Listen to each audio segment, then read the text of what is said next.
Thank you, Justine, for doing this webinar on individualized behavior supports in schools. I want to talk a little bit about MPG, Manhattan Psychology Group, first. So let me just give you a little spiel about MPG. Let's go next. Okay, good. So Manhattan Psychology Group is actually comprised of 3 smaller companies, all under the same leadership. So the first part of MPG is Manhattan Psychology Group. We are a multidisciplinary team of psychologists and BCBAs, LBAs, that we provide direct services to our clients, and our clients are either private pay clients or DOE. The BCBAs provide direct therapy to the clients and work alongside with psychologists because it's a multidisciplinary team, right? And then we have MPG tutoring, which is similar in nature, but this is focused on educational and academic support services. It's a one-on-one setting, also DOE and private pay. And then we have MPA, Manhattan Psychology Associates, is our insurance-based model of ABA here at MPG. And we have BCBAs providing supervision to behavior techs. And what's really nice is that we have multiple opportunities across all 3 companies within MPG for special educators and for BCBAs. So next. And then our mission here, I always think about, how I've come to become a BCBA myself. I work at MPG. I'm a clinical supervisor as well, and I coordinate these PDs, professional development events, right? So I first started as a BCBA because I was a therapist, and like most people, we wanted to know more about ABA, and we wanted to bring this knowledge to more families and reach more clients, more families. And so here at MPG, we really want to positively affect the lives of these clients and their families who struggle with different educational or developmental challenges. And our mission is to just reach more families with quality services. And our vision here is that we are treating and caring for children who we intend to become 18 and 21-year-olds who are confident and productive members of society who can create these meaningful relationships with their family members and create friendships and build relationships within their community so that they are those fully functioning 21-year-olds. And so that's our vision here at MPG, and I just want to share that with you. And as you know, we are providing a CEU for this event.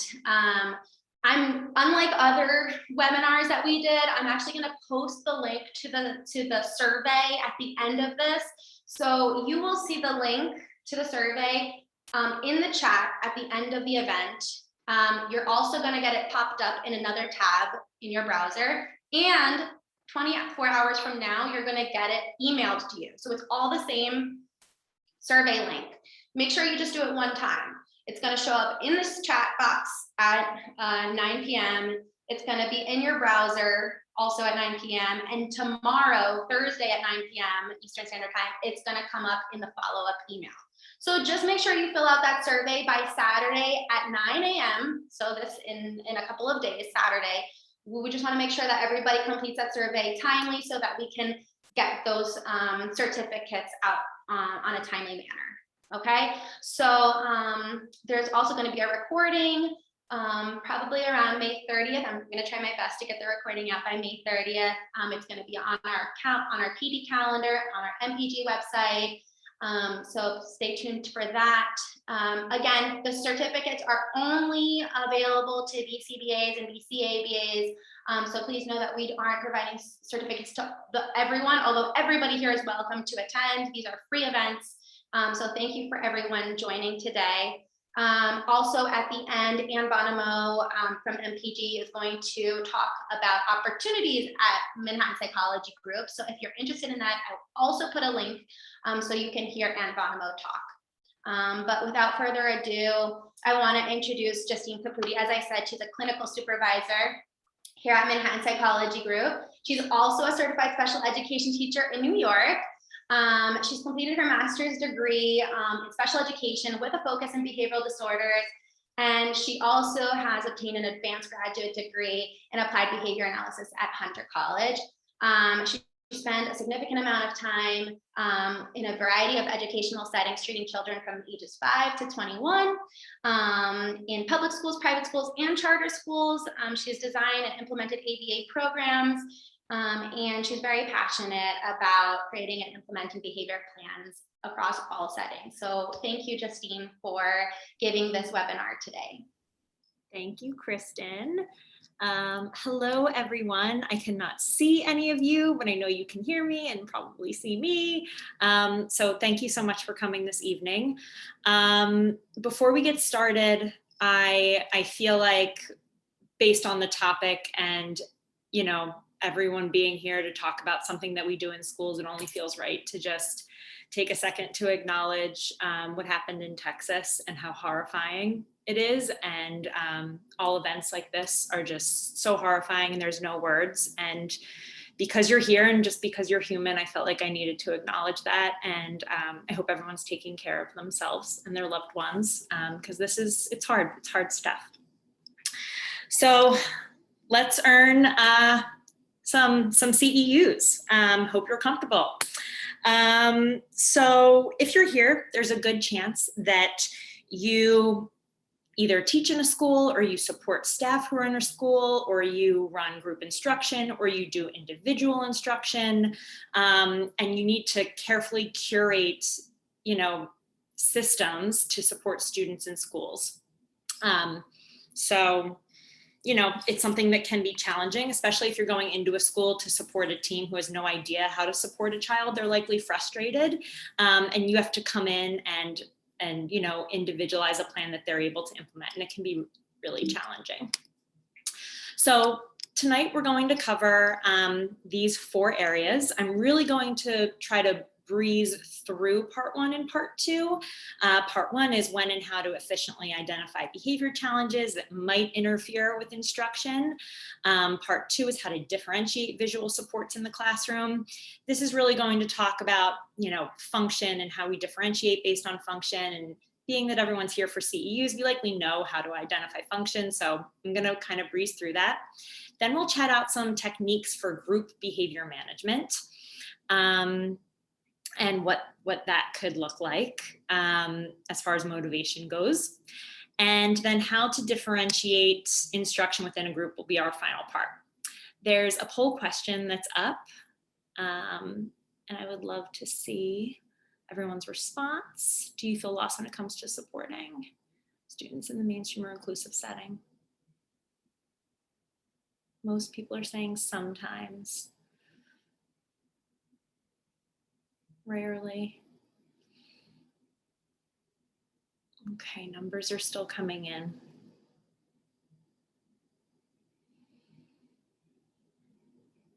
Okay, that looks like about it. Okay, so sometimes. Okay, I think I can close this out. Right. Okay, there we go. Okay, so let's go through part 1. So let's go through some of the common challenges that require individualization of behavioral supports. So attention impairments. This is often reported as the child is not paying attention, but we know attending can really look different for everyone. And our job as the BCBA is to go in and really look at the ABCs and figure out what prerequisite skills might need to be taught to help with attending. Then this learning to learn. And I think in most schools, most least restrictive environments, it's being able to keep up with rigor, right? And what goes into being able to keep up with rigor? Learning from others, being able to grasp really tricky concepts, learning in groups where attention might be divided among lots of students, not able to sustain attending to independent work skills, like all of these rigor skills. Then communication. So for communication, oftentimes there's discrepancy between receptive language and expressive language. And there's this gap that happens, and students may appear as having more receptive language based on the amount of expressive language that they demonstrate, and that can be really hard. And it can cause a lot of behavior challenges if they're not really, receiving information in a meaningful way in the classroom. Then this insistence on sameness, this rigidity that can happen and just cause challenging behaviors in the classroom and be really disruptive to the learning environment. Then for challenging behavior, we have the more disruptive or interfering behaviors that most oftentimes lead to someone needing to come in to support students in the classroom. So the student might be a danger to themselves or others. We're talking behaviors that could keep the student from being a part of their community, behaviors that are socially stigmatizing. So what's the hierarchy, and how do we decide what to tackle first? So typically it's, which behaviors present a danger to the student or others around them, what truly interferes with learning, and that can vary, we know that, and then which appear socially inappropriate, and that becomes more about social validity for each individual student that we work with. So once we figure out what we need to work on first to really help these students learn in their environment, our job is to figure out function, and then we can begin to help individualize the supports in the classroom. So here's what we know, right? We're talking function. We know that when tasks are too difficult or there's unclear expectations, the function of behavior is oftentimes escape or avoidance, right? And so here are some of the strategies or visuals that you can use when the function of behavior is escape or avoidance. So some examples of visual supports. Love to go to a presentation where there's samples of visuals, right? We get some ideas, so I have some here for you. So we have rules related to maybe like an academic skill, like sentences, these quick visuals that can be used for, things you need to remember that can be frustrating for some students, which then causes the escape or avoidant behaviors. Visual supports in different locations in the classroom, might be textual, might be picture-based, just some samples here. Then we might use some visuals for FCT, where we teach an appropriate or an alternative response. And we always want to make sure that that alternative and appropriate response, it needs to be functionally equivalent. So that's especially why finding out the function of the behaviors that either we or the school team is experiencing, that we're able to really target that so that we see a positive shift for behavior. Clear rules and expectations for different areas in the classroom where maybe we see more challenging behavior. Motivational systems, which we'll talk about a little bit more specifically for groups. And then contracts. Contracts are really popular in classrooms, and they can be super effective. And sometimes I find that when I see a contract that's in place that's not effective, sometimes it can be because the language that's on the contract is actually too vague or not clear. So this is an example of a contract that has very specific behavior that's meaningful for the student, that they understand exactly what's expected of them, right? So we want to make sure the expectations are really clear. So we don't want a contract to say, I need to do everything I'm supposed to do to get a homework pass, right? We wanted to say, I need to do my homework, I need to read. For other things at school, it might be, I need to stay in my seat when my teacher is talking, not I need to keep my body calm. Like really help teachers and make sure you're using language that is very specific and objective so that students can be really successful. Then we have social stories, and social stories can be a really, really meaningful tool for students who maybe like to see themselves, who find stories really meaningful, and using positive practice for whatever is expected with a social story can be a really, really great pairing. These are just some examples.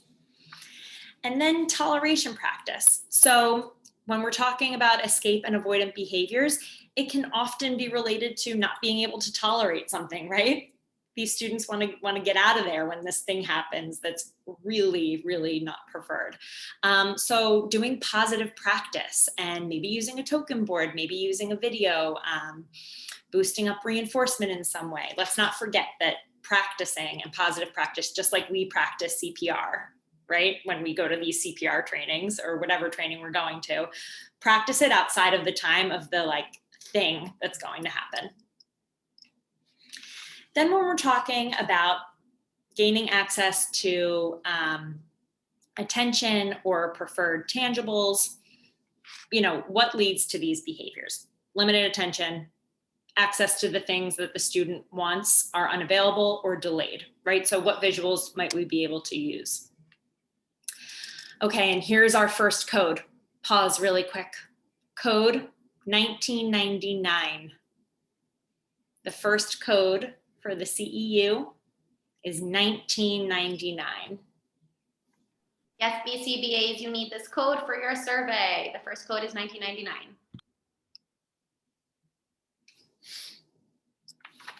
Okay. So some visuals that can be used when a student, the function of their behavior is to gain access to something. Maybe it's an activity. Use a schedule.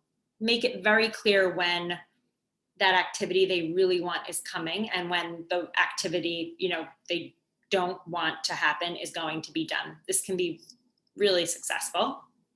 Structuring time, using timers. Timers can be used to cue when something will start, when something will end, how long something is going to last. They can be super, super meaningful in the classroom. And there's so many different timer options nowadays. Look, there's this technology one that, technology one. There's this one that can be used on the computer, that can be projected onto the large screen in the classroom, even on iPhones or iPads. There's so many different options. Offering choice. Choice can be such a powerful tool, especially when the function of the behavior is gaining access to control, right? To gaining control over something. Choice can be so powerful. Using a visual to outline what comes first and then what will happen. And in the then comes the preferred activity, and the first, the more non-preferred. Then finally, we have behaviors that serve an it's automatically reinforcing in some way. These behaviors often happen when there's periods of unstructured downtime. And some of the best strategies can be to use some visual supports or to teach an incompatible skill, depending on what this self-stimulatory behavior might be. If the behavior is harmful to the student, you would really want to make sure you're teaching something incompatible in order to decrease that skill. But if it's something that's not harmful, that is not socially stigmatizing, or it is appropriate in that student's life, you might just want to teach when it can happen, a more appropriate time to do it, or maybe just how to shape the behavior in some way. So here's just a visual sample for I sit with my hands down, I sit with my feet on the floor. Okay, now we will go through some techniques for group behavior management. And I believe we have another a poll question here that I'm interested to see everybody's response for.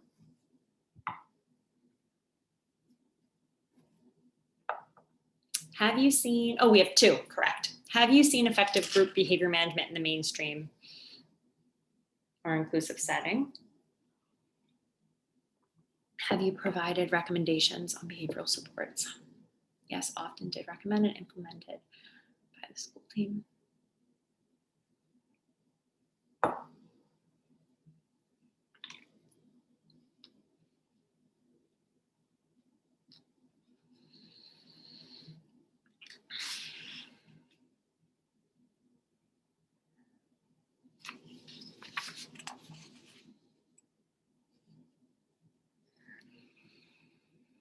So it looks like for the first one, sometimes is the most popular response again. And oh, I can't see. There we go. Ah, wait, it's skipping around. The most popular response for number 2 is I have recommended and they have sometimes been implemented by the school team. Oh, I'm so curious to know why. Don't we want to know why? Okay, I'll stop sharing this.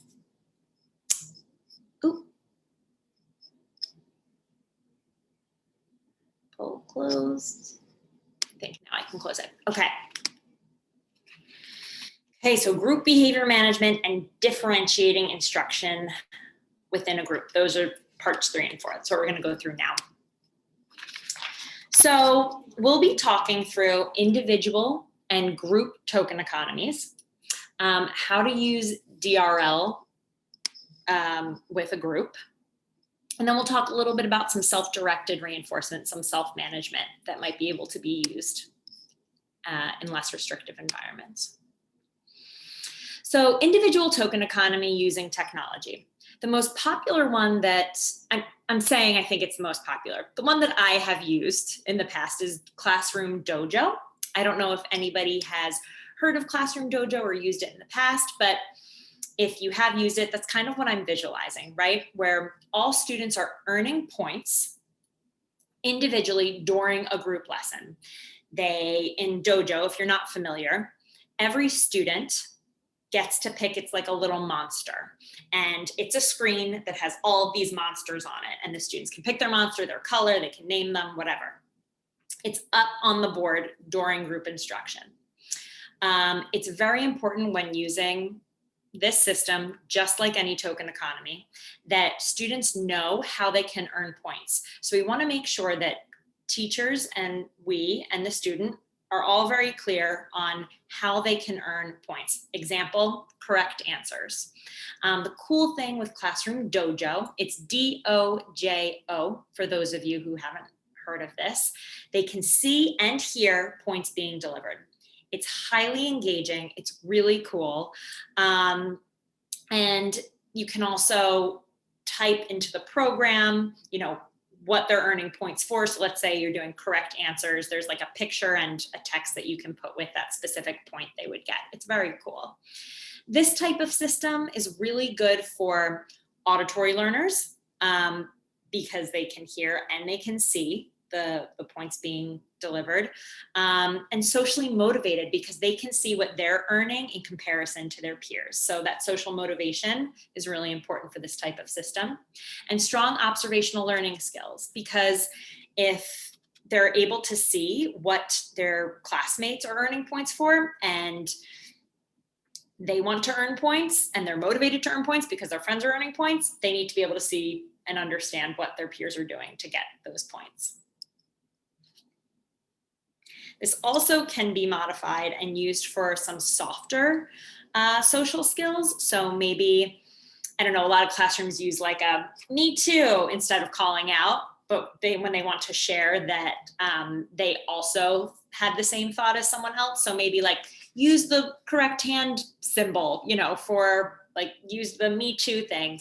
You can throw up some points for that too, which is really cool. Okay, then we have the group token economy, where all students are earning points collectively during a lesson. You could use what I was just talking about, Dojo, for this, or it can be as simple as just something that's up on the board. where it's like all students are earning points. They reach their certain number, they all get like a pizza party or something like that. Again, important for everybody to know what points are going to be delivered for. Also want to make sure there's consistency there across the entirety of the lesson or the activity. And it's cool because students have the opportunity to earn points when they do things all together rather than individually. Like I see everybody has their books out, group point. The profile of learner that this is really good for, again, social motivation, the socially motivated learner, and our auditory and visual learners. Okay, so a little spin or modification on group token economy would be beat the teacher. So this is a really, really good system for students who have an understanding of rules and a social awareness. So understanding that they have something compared to others, and the other in this case for this system is the teacher. So what this would look like in the classroom is the teacher says, okay, my number, it's up on the board. I already have 50 points. You all have to beat me. And you can modify it from there. So let's say the teacher says, you know what, if you guys mess up, I actually get more points and you don't get anything, right? It can be modified in many different ways. Kids, I would say around the ages of like 8 and older seem to really like systems like this. Cause you know, you're starting to get into like the competitive age group and they find it really fun. But you know, if you're going in to support a student who needs some type of motivation system, teacher is not using one, this might be a good one to say like, it's kind of like a game, but it's a motivation system. It'd be a good one. Okay, then we have group DRL, where all students are earning free time, let's say collectively, for example, at the end of a reading lesson, if they participate appropriately. So raising hand, very popular appropriate behavior in classrooms, right? Hard for some kids, the calling out, it just happens. Teacher could say, listen, you have like 2 chances. If you call out, you're getting an X on the board. If you have to get like more than 1 warning, if you get 2 X's on the board, you guys don't get free time, right? But they get like 1 whoopsie. It can be for all students. It can be used for the individual. So just know the profile of the learner that you might be suggesting this for. Because this is, and the target behaviors that are in place, because it's good for behaviors that are disruptive at high rates, but manageable at low rates. Hence the DRL. Oops. Okay, so moving into a self-management system or some type of self-directed reinforcement. These systems are great and teachers seem to really like them because it saves the teacher time. The teacher doesn't really have to do anything other than set up the system. This can be done by use of timers if maybe a student isn't able to tell time. When the timer goes off, they're taught to check in on their behavior. Students can be taught, if appropriate for the learner, to fluently respond to instructions to deliver either a point or a check or whatever it might be. Yeah, it can be a really, really powerful tool in the classroom. Then, okay, we have more self-directed reinforcement. So the difference between self-management and self-directed. Self-management, it's the student's responsibility throughout the duration of a specified time to manage their own behavior. If the timer goes off, they're checking in. It's all done on their own, maybe with some type of check-in with a teacher at the end of the day. Self-directed reinforcement is more so when the student independently delivers points when they're instructed to do so. So it's in the teacher's control, but the student is a part of giving themselves reinforcement in whatever form that may be. This is good for students who need reminders to check in and kind of prime them to what they have earned and what they should be doing, and gives them something to do with their hands, again, under the teacher's control and contingent upon the appropriate desired behavior. And it's really beneficial because it allows the teacher to split attention during group and still deliver points, checks, whatever it might be, to students for, the example here is correct answers, but it can be any appropriate behavior we're looking to increase.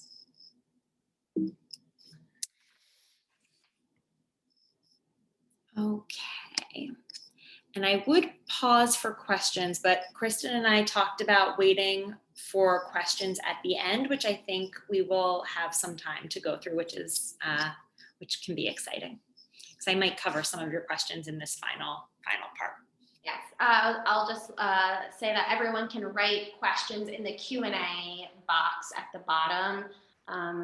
There's a chat box, but if you write it in the Q&A, we're more likely to get to your question. So feel free to type your questions as they come up throughout the webinar. Okay, thank you. Okay, so part 4, how to differentiate instruction within a group. So lastly, once there's a strong reinforcement or management system in place for behavior, we want to talk about and think about how we might be able to differentiate instruction within a group, right? Behavior might be a little bit more under control, but maybe the student that we're supporting or teaching is really learning something very different or needs differentiation within their instructional groups. Okay, so I outlined here some best practice strategies, and call them best practice strategies because they're kind of like the supplemental things that, or supplemental strategies that would come with the behavior intervention plan, which, you know, the management system is a part of. So attending, because this looks different for all learners, really specifying in our recommendations and what we're doing, you know, what type of wait time needs to be done for this student. Maybe we go into a classroom and we're observing to support a student and we see that the teacher has said, oh, he, she, they're never looking at me when I'm giving instruction. But we see as the observer, but they're actually doing their work. So maybe attending visually isn't important for this learner because they're still getting their work done. That's something we might outline in our recommendations, is like, actually hold off on requiring them to look at the board because they're still getting their work done. Language, the use of language with the student can be huge in individualizing supports. Be clear and specific, use short, simple phrases. Oftentimes we'll go into classrooms and teachers will say an instruction in the form of a question. So for example, reading is on the schedule and the teacher will say, where's everybody's binder? That's really, in that moment, could be an instruction to get out the binder. That can be really, really tricky for students who have difficulty understanding language. It's a question, right? I'm supposed to give an answer. It's an extra step for me to engage in a response when I think I should give an answer. It can just be really confusing. So a recommendation might be to use clear, specific, direct language rather than asking a question. Students who have difficulty attending, saying to them, what are you supposed to be doing? Now they have to answer a question and figure out what they're supposed to be doing. So our recommendation to support the rest of our plan might be, when they're lost, tell them what they should be doing or tell them who they should be looking at for what they should be doing, something like that. But that can be really important and be such a game changer for our students who we're supporting. being mindful of not over repeating, using positive language, do versus do not. That negation can be really hard. And then using different types of prompts. Sometimes we go into schools and we see that the teacher is giving tons of verbal cues, but the student might not be attending auditorily, right? So giving the recommendation for this student, only use gestural prompts. Move your body around the room, position yourself closer to them, use that positional proximity prompt.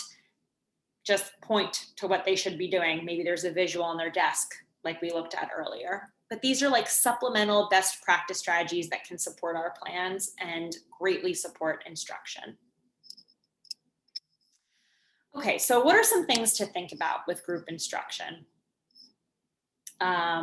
Location, where these groups are happening, where students are positioned in the classroom, the environmental setup, appropriate pace. I think sometimes when we think pace, I don't know, maybe this is just me, you think like, oh, slowing down. For some students, they might need a faster pace of instruction to increase their engagement. I had a supervisor once that said to me, okay, during this group lesson, because these students are learning how to attend in a group, we have to like keep their attention so they can practice attending. I either want you to be saying an instruction or giving praise, alternate between the two. Then over time, fade that pace and see if their attention can be maintained. It was such a good recommendation. It was really cool to practice, but it needed practice because that can be really hard.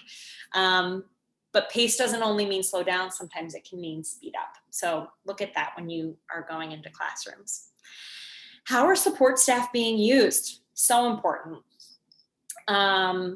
Motivation, reinforcement. What does correction look like? What does redirection look like? And how are we collecting data to see if the recommendations or what we're using, how we're looking at that to see if it's actually effective.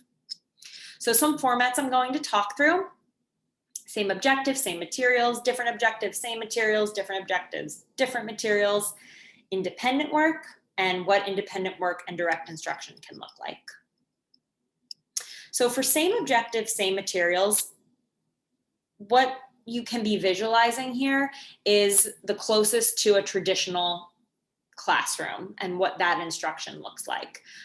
Everybody is learning from the same set of materials and the targets are the same. Then for different objectives, same materials, this still allows for only one set of materials, but what they're working on might vary. So what you can be picturing here is they're using Foundations curriculum or some curriculum, but everybody's at a different level, right? So there does need to be some type of alternating happening between each student because the likelihood of you being able to give a group instruction for the same instruction is probably not the case. I'm just checking the time here to make sure we're good. I want to make sure we get to everything. Okay. Then different objectives, different materials.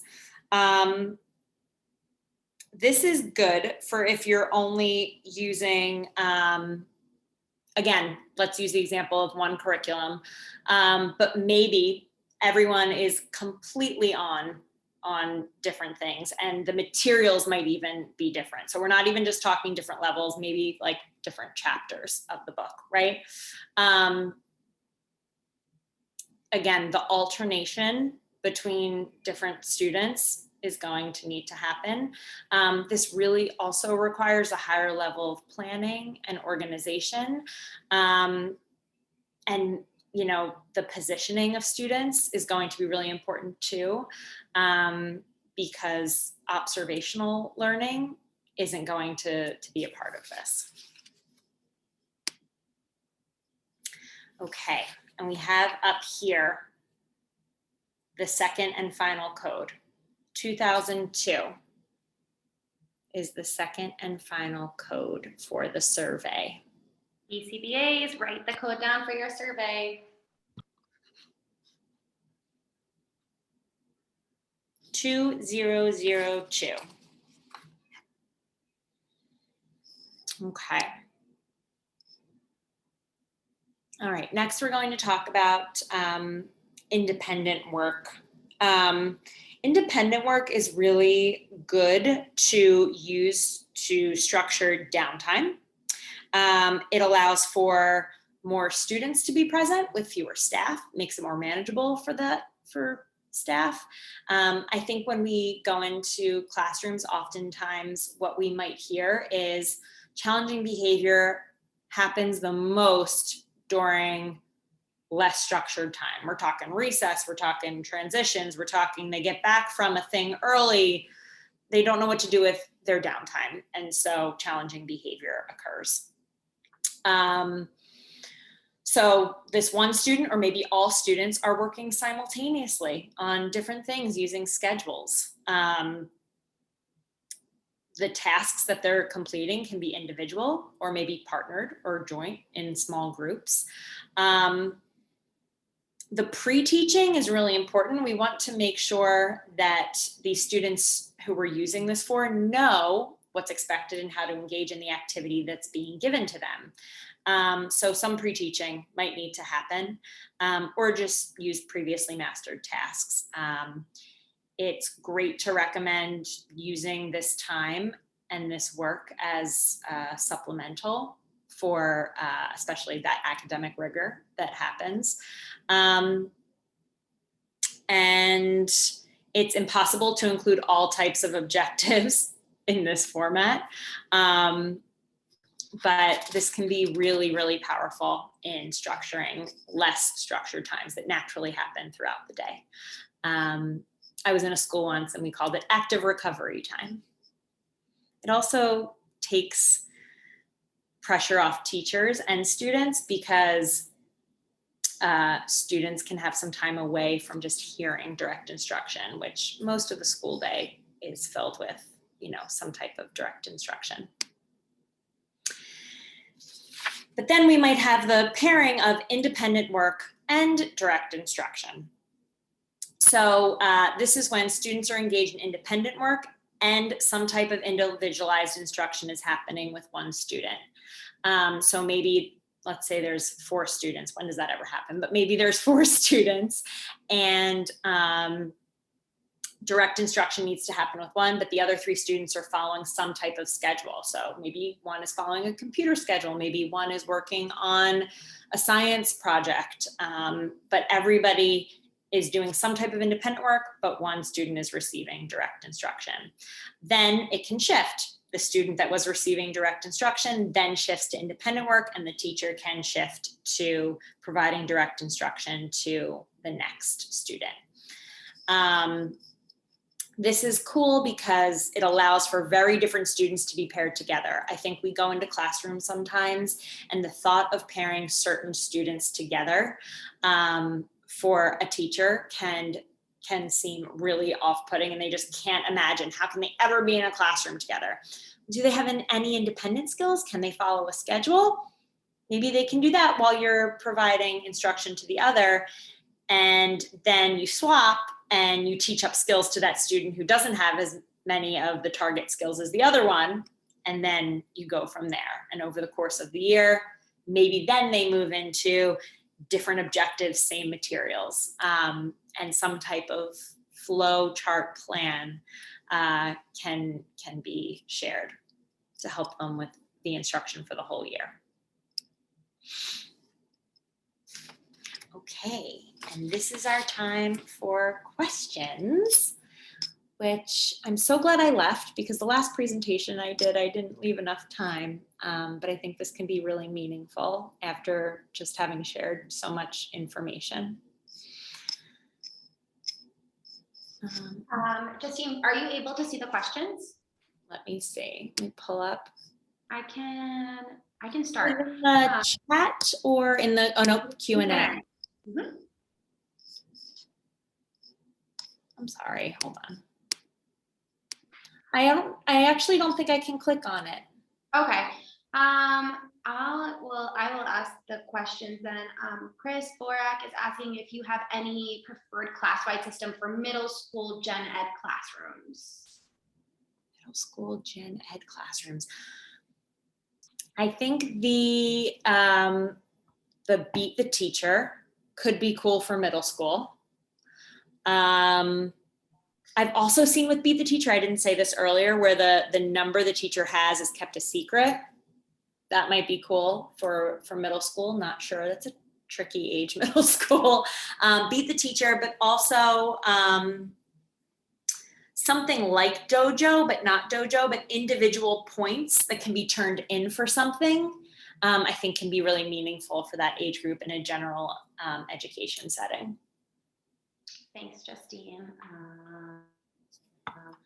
Let's see. I have experience with dojo, but I have always been sensitive to the kid who can't cope with others earning more than him or her. It's careful to identify that child and using best for everyone to see. Okay.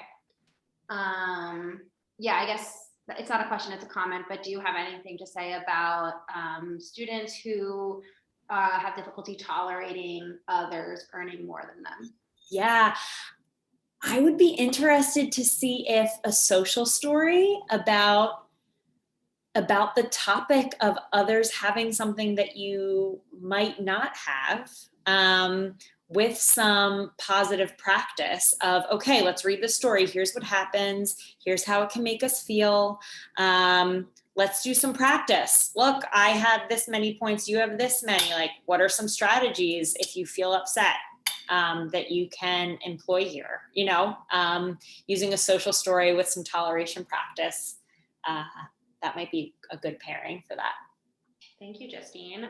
Cynthia is asking, do you ever address class clown behavior with a function of social attention? Class clown behavior. Do we ever address? Do you mean with, like, is that a target behavior? Is that the question? Yeah, class clown behavior that functions as social attention, which. Yeah. Okay. So if the challenging behavior is in the form of trying to gain attention from others by doing XYZ, being really silly, I would say maybe looking at some type of system to teach the student, you get to do these silly things with your friends when you don't do it during these times, and putting some type of maybe behavior contract in place that's like, during group lessons, or during XYZ, I need to do this, this, this. When I get all of my checks for not doing that for these 2 lessons before recess, I can like be silly with my friends. Or maybe proactively putting in opportunities for them to do performance tasks where they more appropriately can get attention in the classroom might offset some of those like attention-seeking behaviors from their classmates. Maybe. I don't know. Yeah, it seems like, you know, it's trickier for teachers to control social attention derived from peers, because you can't as easily control the attention that peers give peers. But Totally.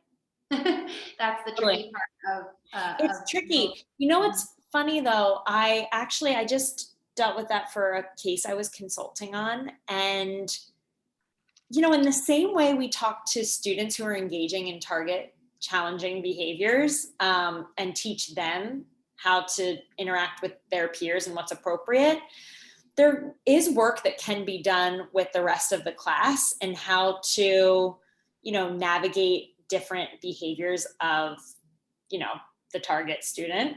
And I think that can be really interesting to play around with, depending on the age of the student. All right.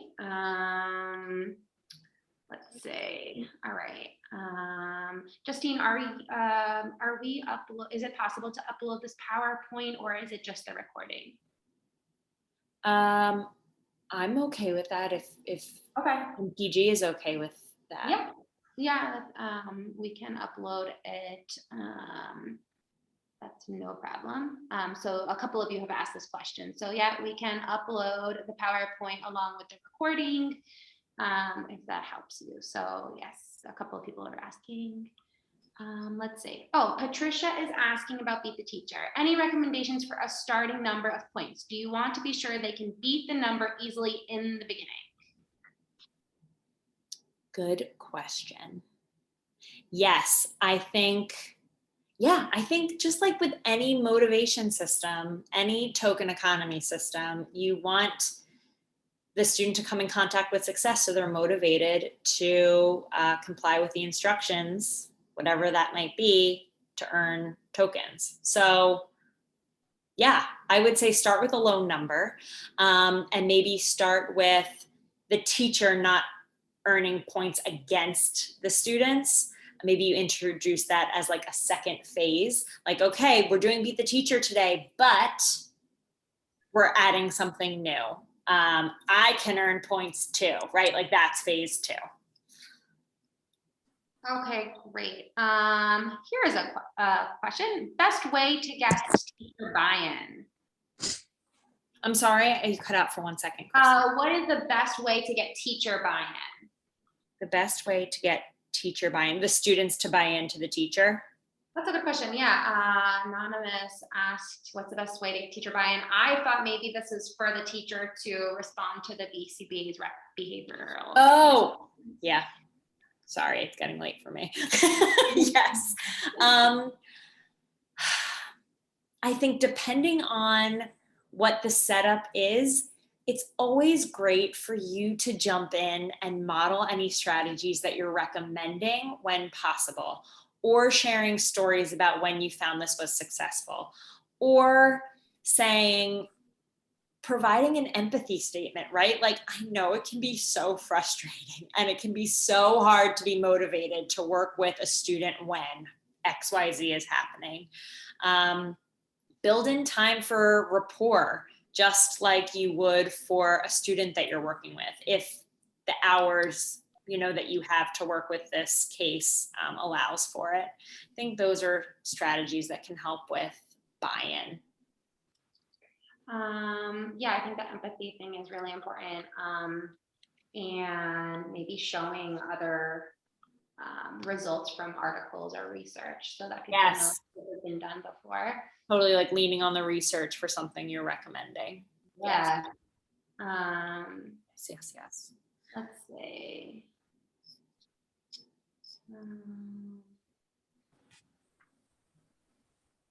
How do you approach types of reinforcement such as pizza parties, earning larger prizes, working with children who may have experienced trauma around those things? I work in a community where a lot of children